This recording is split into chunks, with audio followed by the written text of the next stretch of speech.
Oh hey, didn't see you there. Thank you, Fitzek. Hello, my name is Vandeputte. I'm a time-lapse photographer in London. This channel is all about time-lapse travel tutorials. The Canon EOS 6D Mark II is a entry-level full-frame DSLR camera. It was announced on June 29th, 2017 and was the highly anticipated follow-up to the Canon EOS 6D. The 6D series is an entry-level camera, which means it is slightly cheaper and has slightly fewer features than its bigger brother, the 5D line. Back in 2017, I was commissioned by Canon Australia to create or produce the launch content for this camera, which to this day is still an honor and a privilege. You can watch how I did that up here. 3 years later and I still own 2 of these cameras, so I decided it might be a good idea to revisit the camera and make a video about whether or not this is still a good time-lapse camera. So, let's begin.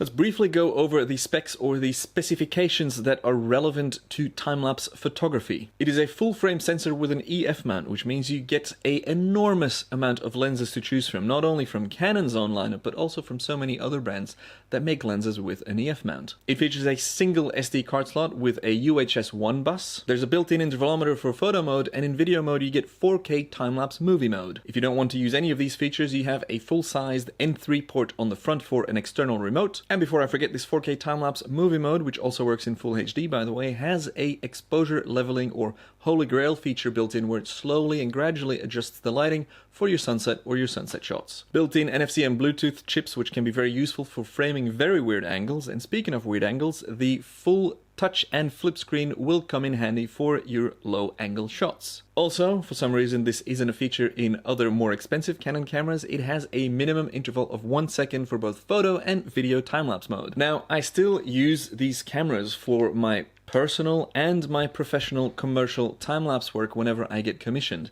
They are kind of built like tanks. They're not like a 1D or a 5D, but they are definitely good enough with some basic weather sealing, and they just work really well. There are no firmware glitches, there are no issues, there are never any problems with the hardware. These cameras just work. Yes, they are 3 years old now, but I've never had anyone complain about what I've made with these cameras. Hell, I've never had anyone complain about what I've made on my phone. Couple of pros, things I really like about this camera. The price is really affordable now. Obviously, it's a 3-year-old camera, and if you can find it secondhand, you can buy them for cheap, and they will last you a lifetime. Guaranteed. Not guaranteed, obviously, but that's my opinion about these types of cameras. Canons just last you a very long time. If you want to know more about how long they last, check out this video I made about shutter counts. The battery life on these cameras is beyond ridiculous. 1200 photos, they say, on one battery charge. Now, I find that to be an incredibly conservative number. I've shot probably like up to 3,000 or more photos on a single battery charge. A gorgeous full-frame sensor with the well-known Canon colors that we all love. Decent, but not epic, low light and dynamic range, but that is to be expected of a camera that is 3 years old by now. Built-in time-lapse photo mode and video mode, which is very useful for fast turnaround projects. I've got a video here where I use these cameras to create a 24-hour turnaround time-lapse video. Actually, it was less than 24 hours. It was more like maybe 15 hours, like shoot a time-lapse video for a activation in the evening and have it go live on TV the next morning. That was made possible thanks to these built-in time-lapse modes. Now the negatives, I wish it saved RAWs or JPEGs when shooting time-lapses in video mode. I guess it makes sense, it's in video so you're not saving photos, but still, other cameras do that and it would be very nice to have that built in. Single storage, so only space for one SD card slot, and I'm personally just not a fan of SD cards at all. It doesn't render time-lapse videos out of sequences of photos that you shoot in camera. Other cameras do that really well, and I really hope that is something we see in the future in Canon firmware.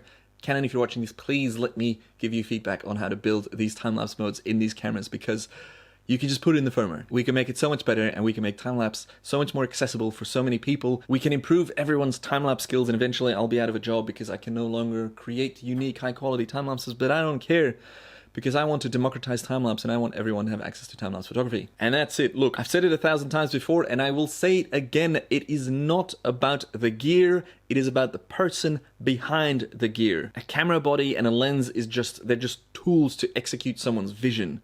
And it's that vision that more people need to work on. Don't get caught up in the noise of people that only read spec sheets and that make a lot of noise online, because that's not the point. As I mentioned earlier, I have made thousands of time-lapse sequences and no one's ever complained about what it looked like because it was shot on an older camera.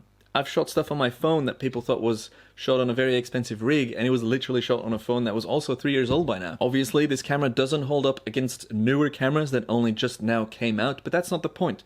The point of this video was to find out, is the Canon EOS 6D Mark II still a good time-lapse camera? And my answer is yes, especially if you can pick it up secondhand for an even lower price than it's listed at right now. And that's it. At the end here, quick video. I wanted to make this video because I did it about the S1 like 8 months later, and I'm now like, 3 months later with the 62. I think this camera deserves its own video like that. Make sure to check out the launch video that I made, or at least the making of the launch video down here, and check out all the tutorials that I've made about time-lapse photography over there. And if you want to learn more about how to make money with your hobby, check out my latest ebook, Passive Income for Creatives. And if you want to learn about time-lapse, check out my other ebooks about time-lapse, the Ultimate Time-Lapse Guide and the Astro Time-Lapse Guide. Thank you so much for watching, and I hope to see you on the next video. Goodbye.